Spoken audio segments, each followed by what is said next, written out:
Shalom Bapak Ibu sekalian yang dikasihi Tuhan Yesus Kristus, selamat pagi.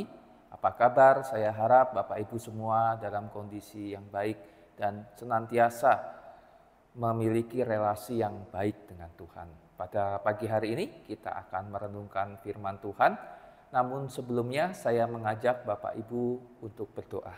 Mari kita berdoa.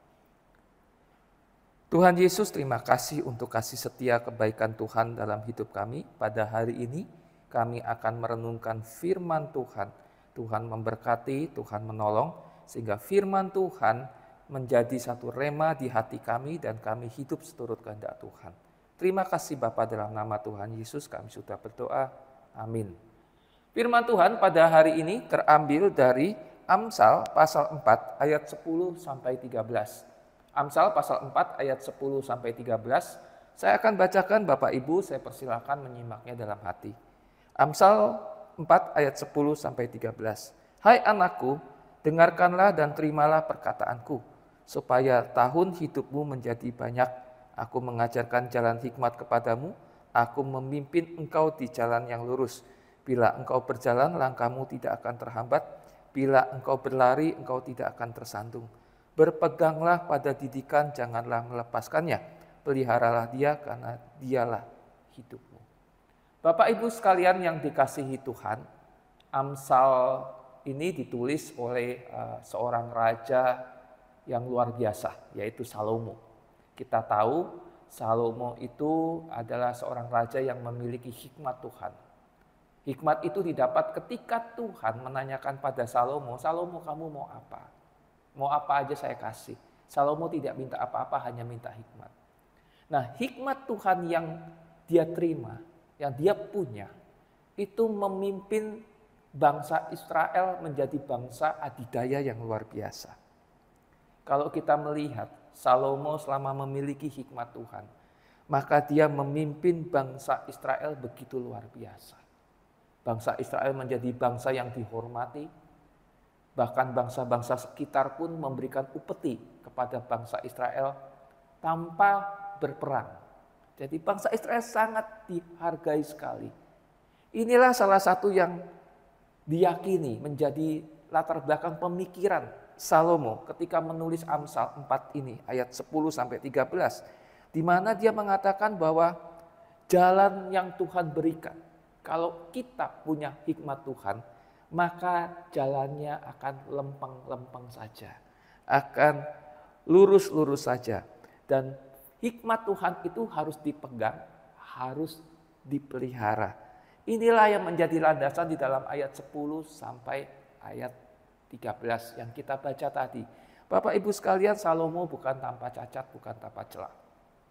Salomo menyadari sekali bahwa ketika dia punya hikmat Tuhan, dia juga jatuh di dalam dosa, di mana dia menikahi perempuan-perempuan kafir.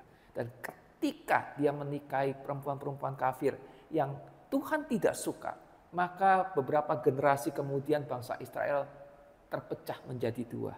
Inilah yang menyebabkan Salomo di dalam ayat 13 mengatakan, berpeganglah pada didikan, jangan dilepas, peliharalah karena dialah hidupmu.